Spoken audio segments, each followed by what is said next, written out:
Hello, നമുക്ക് വേഗം പിടിയും കോഴിയും ഉണ്ടാക്കിയാലോ? ഞാൻ ഇവിടെ എടുത്തിരിക്കുന്ന 2 ഗ്ലാസ് നന്നായിട്ട് വറുത്ത അരിപ്പൊടിയാണ്.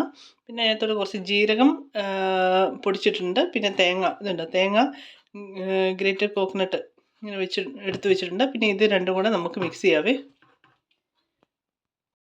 തേങ്ങ ഇതിനകത്ത് ഇട്ടതിന് ശേഷം നന്നായിട്ട് മിക്സ് ചെയ്യണം. അപ്പം ഞാൻ മിക്സ് ചെയ്യുന്നതിന് മുന്നേ നമ്മുടെ ഇതുണ്ടോ, ഒരു ലിറ്റർ, ഒരു 1/4 ലിറ്റർ വെള്ളം തിളപ്പിക്കാൻ വെച്ചിട്ടുണ്ട്. ആ വെള്ളത്തിലേക്ക് ഇതുണ്ടോ ജീരകവും പിന്നെ ഒരു 5-6 അല്ലി വെളുത്തുള്ളിയും പിന്നെ നമ്മുടെ ചെറിയ ഉള്ളിയും നന്നായിട്ട് ചതച്ചിട്ട് ഈ വെള്ളത്തിലേക്ക് ഇടണം കേട്ടോ. അപ്പോൾ എൻ്റെ ഒരു ചെറിയ ഉള്ളി ഇല്ല, ഞാൻ ഉള്ള സംഭവം വെച്ചാണ് ഇന്ന് പിടി ഉണ്ടാക്കുന്നത്. അപ്പോൾ ഇത് നന്നായിട്ടൊന്ന് നമുക്ക് ചതയ്ക്കാം. അപ്പോൾ നമ്മുടെ വെള്ളം ഇവിടെ തിളച്ച് വരുന്നുണ്ട്. അപ്പോഴത്തേക്കും നമ്മൾ ഈ ചതച്ച് വെച്ച് ജീരകവും പിന്നെ നമ്മുടെ ഈ പറഞ്ഞ വെളുത്തുള്ളി എല്ലാം കൂടെ ഇതിനകത്ത് ഇടാവേ. പിന്നെ ഇതിനകത്ത് വേണമെങ്കിൽ ഡയറക്റ്റ് നിങ്ങൾക്ക് ഉപ്പ് ആഡ് ചെയ്യാം. പക്ഷേ ഞാൻ ഓൾറെഡി നമ്മുടെ ഇതിനകത്ത് പൊടിക്കകത്ത് ഉപ്പ് ആഡ് ചെയ്തിട്ടുണ്ട്, അതുകൊണ്ട് ഞാൻ ഇതിനകത്ത് ആഡ് ചെയ്യുന്നില്ല. ഇനിയിപ്പോൾ ഇതിൻ്റെ പുറമെ നമുക്ക് ഇതിനകത്തോട്ട് കുറച്ച് ഇതുണ്ടോ കറിവേപ്പിലയും കൂടെ ആഡ് ചെയ്യാവേ. അപ്പോൾ കറിവേപ്പില ചില നാട്ടിലേക്ക് ആഡ് ചെയ്യത്തില്ല, പക്ഷേ കറിവേപ്പില ഒന്ന് ആഡ് ചെയ്ത് നോക്കുക, നല്ല ടേസ്റ്റാണ് കേട്ടോ. അപ്പോൾ ഇതൊന്ന് വെട്ടി തിളക്കട്ടെ. ഇവിടെ നന്നായിട്ട് തിളച്ചു, ഞാൻ ഓഫാക്കി. ഇനിയിപ്പം ഈ വെള്ളം ഏകദേശം ഒന്ന് ചെറുതായിട്ടൊന്ന് ചൂട് മാറിയതിന് ശേഷം നമുക്ക് ഈ അരിപ്പൊടിക്കകത്തോട്ട്, ഞാൻ ഇതെല്ലാം കൂടെ മിക്സ് ചെയ്തായിരുന്നേ, ഈ അരിപ്പൊടിക്കകത്തോട്ട് കുറച്ച് കുറച്ചായിട്ട് ഒഴിച്ചു കൊടുക്കാം. അപ്പം നമ്മൾ ഒഴിക്കുമ്പോൾ ഉണ്ടല്ലോ, നമ്മുടെ ഈ ചതച്ച് വെച്ച ഇതിനകത്ത് വെള്ളത്തിനകത്ത് ഇട്ടിരിക്കുന്ന എല്ലാ സംഭവങ്ങളും ഏകദേശം ഒന്ന് നമ്മുടെ അരിപ്പൊടിക്കകത്തോട്ട് വീഴുന്ന രീതിയിൽ ഒഴിച്ചു കൊടുക്കണം. കുറച്ച് കുറച്ചായിട്ട് ഒഴിച്ചു കൊടുക്കണം കേട്ടോ, ഒന്നിച്ചൊഴിക്കരുത്. എന്നിട്ട് നമുക്ക് കൈ കൊണ്ടൊന്ന് എല്ലാം കൂടെ ഒന്ന് മിക്സ് ചെയ്തെടുക്കുക. ഇച്ചിരി ചൂടായിരിക്കും. അപ്പം നമുക്കിതൊന്ന് മിക്സ് ചെയ്തെടുക്കാവേ. ഇതാണ്ട് ഞാൻ ഏകദേശം കുഴച്ച് നല്ലൊരു നമുക്ക് ആവശ്യമുള്ള പരുവത്തിൽ ആയിട്ടുണ്ട്. പിന്നെ വല്ലപ്പോഴും ഒക്കെ ഇങ്ങനത്തെ ഫുഡ് ഉണ്ടാക്കുന്നതൊക്കെ ഒരു എന്നാ പറയണ്ടേ, നമ്മുടെ ചെറുപ്പത്തിലെ ഓർമ്മകളും എല്ലാം നമുക്ക് തിരിച്ചു വരും അല്ലേ. പിന്നെ ഇത് നമ്മുടെ നാട്ടിലത്തെ പണ്ടത്തെ അല്ലേ കല്യാണത്തിൻ്റെ എല്ലാ പരിപാടികൾക്കും ഉള്ളൊരു പ്രത്യേക വിഭവമായിരുന്നു പിടിയും കോഴിയും. അപ്പോൾ ആ ഒരു മെമ്മറിയൊക്കെ നമുക്ക് തിരിച്ചു വരുന്നൊരു പരിപാടിയാണ് ഇങ്ങനെ വല്ലപ്പോഴൊക്കെ ഉണ്ടാക്കുമ്പോൾ. അപ്പോൾ ഞാൻ ഏകദേശം ഒന്ന് സെറ്റാക്കി എടുക്കുന്നുണ്ട്. പിന്നെ ഇതിനുണ്ടല്ലോ, നിങ്ങൾക്ക് ഒത്തിരി കയ്യിൽ ഒട്ടുവാണെങ്കിൽ ഇച്ചിരി എണ്ണ ആഡ് ചെയ്യുന്നത് നല്ലതായിരിക്കും കേട്ടോ. പിന്നെ അത് മാത്രമല്ല, ഒത്തിരി വെള്ളം കൂടിപ്പോയാൽ ഇച്ചിരി അരിപ്പൊടിയും കൂടെ ആഡ് ചെയ്യുക. ഇതെല്ലാം നിങ്ങൾക്ക് അറിയാവുന്ന കാര്യമാണ്, എങ്കിലും ഞാൻ പറഞ്ഞതേ ഉള്ളൂ കേട്ടോ. അങ്ങനെ ഞാൻ നമ്മുടെ മാവെല്ലാം കൂടെ നന്നായിട്ട് പറ്റുന്ന രീതിയിലൊക്കെ നന്നായിട്ട് കുഴച്ച് വെച്ചിട്ടുണ്ട്. ഇത് കുറച്ച് നേരം ഇങ്ങനെ റെസ്റ്റ് ചെയ്യാൻ വെക്കുവാണെങ്കിൽ നന്നായിട്ട് എല്ലായിടത്തും പിടിക്കുകയും ചെയ്യും കേട്ടോ. പിന്നെ ബാക്കി കുറച്ചും കൂടെ വെള്ളമുണ്ട് കേട്ടോ, നിങ്ങൾക്ക് കാണാൻ പറ്റുമല്ലോ. അങ്ങനെ കുറച്ച് സമയം നമുക്ക് വെയിറ്റ് ചെയ്യാം. അതിന് ശേഷം നമുക്ക് ഇത് ഉരുട്ടാൻ തുടങ്ങാം. ഇത് ഉരുട്ടുമ്പോൾ ഉണ്ടല്ലോ, ചെറിയ ബോളുകളായിട്ട് ഉരുട്ടുവാണെങ്കിൽ അതായിരിക്കും നല്ലത്. ഒത്തിരി വലിയ ബോളാകുമ്പോഴത്തേക്കും പിള്ളേർക്ക് കഴിക്കുമ്പോഴൊക്കെ, പിന്നെ നമുക്കാണെങ്കിലും വലിയൊരു ബോൾ വായിലേക്ക് ഇടുമ്പോഴത്തേക്കും ഒരു ബുദ്ധിമുട്ടുണ്ടാകും. അതുകൊണ്ട് ചെറുതായിട്ട് ഇങ്ങനെ ഉരുട്ടുന്നതായിരിക്കും ഏറ്റവും നല്ലത്. അങ്ങനെ ഞാൻ കുറേ നേരത്തെ അധ്വാനത്തിന് ശേഷം ഉണ്ടല്ലോ, ഞാൻ ചെറിയ ഉരുളകളായിട്ട് ഉണ്ടാക്കി വെച്ചിട്ടുണ്ട്, ഉരുട്ടി വെച്ചിട്ടുണ്ട്. പിന്നെ ഇത് ഒരാൾ തന്നെ ചെയ്യുമ്പോഴത്തേക്കും നല്ല കഷ്ടപ്പാടാണ് കേട്ടോ. നമ്മുടെ നാട്ടിലൊക്കെ ആണെങ്കിൽ നമ്മുടെ വീട്ടിലുള്ള എല്ലാവരും കൂടെ ഇതിനെ ഹെൽപ്പ് ചെയ്യും. പിന്നെ ഞാൻ മാക്സിമം ചെറുതായിട്ടാണ് ഉരുട്ടിയിരിക്കുന്നതെങ്കിലും എനിക്ക് തോന്നുന്നു ഇച്ചിരി കൂടെ ചെറുതാക്കണം തോന്നുന്നു. എന്തായാലും ഞാൻ അതിനകത്ത് ഇടുന്നതിന് മുന്നേ സമയം കിട്ടുവാണെങ്കിൽ കുറച്ചും കൂടെ ചെറുതാക്കും കേട്ടോ. ഇനിയിപ്പം ഞാൻ എന്നാ ചെയ്യാൻ പോകുന്നതെന്ന് വെച്ച് കഴിഞ്ഞാൽ, ഞാൻ ഒരു കുഴിയുള്ള പാത്രം എടുത്തിട്ടുണ്ട്. പാത്രത്തിനകത്തോട്ട് ബാക്കി നേരത്തെ നമ്മൾ തിളപ്പിച്ച് വെച്ച വെള്ളത്തിൻ്റെ ബാക്കി ഇതിനകത്തോട്ട് ഈ പാത്രത്തിനകത്തോട്ട് മാറ്റിയിട്ടുണ്ട്.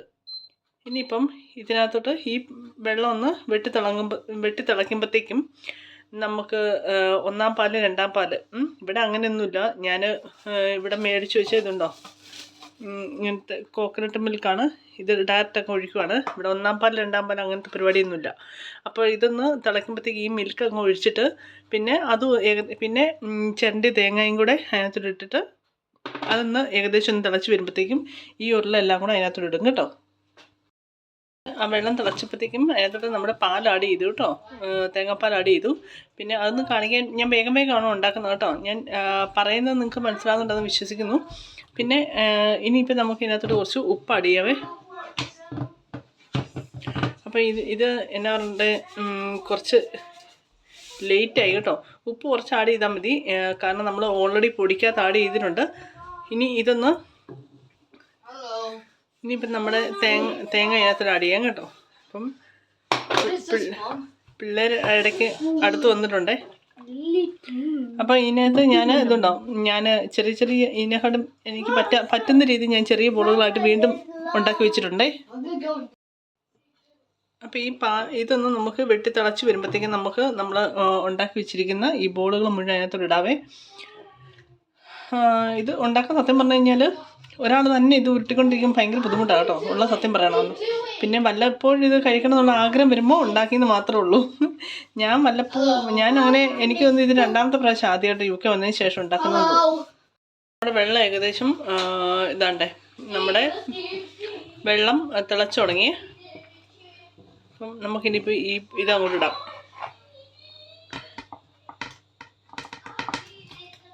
ഇട്ടിട്ടുണ്ടേ. ഇനിയിപ്പം നമ്മൾ സ്പൂൺ വെച്ച് ഇളക്കി കഴിഞ്ഞാൽ പൊടിഞ്ഞു പോകും കേട്ടോ. അതുകൊണ്ട് എന്നാ പറയണ്ടേ, ഞാൻ സ്പൂൺ വെച്ച് ഇതാക്കുന്നില്ല, ഇങ്ങനെ ഈ പാത്രം ഒന്ന് ഷേക്ക് ആക്കുന്നേ ഉള്ളൂ കേട്ടോ. ഇനിയിപ്പോൾ ഇത് കുറച്ച് നേരം നമുക്ക് വെയിറ്റ് ചെയ്യാം. ഇതുണ്ടല്ലോ ഞാൻ അടച്ചു വെച്ചു. ഇനി ഒരു 10-15 മിനിറ്റ് നമുക്ക് വെയിറ്റ് ചെയ്യാം കേട്ടോ. നന്നായിട്ടൊന്ന് വെന്ത് വരാൻ വേണ്ടി നമുക്ക് വെയിറ്റ് ചെയ്യാവേ. നേരമായി കേട്ടോ. ഒരു 10 മിനിറ്റ് കഴിഞ്ഞപ്പോഴത്തേക്കും ഞാൻ ഇതൊന്ന് തുറന്നു നോക്കി.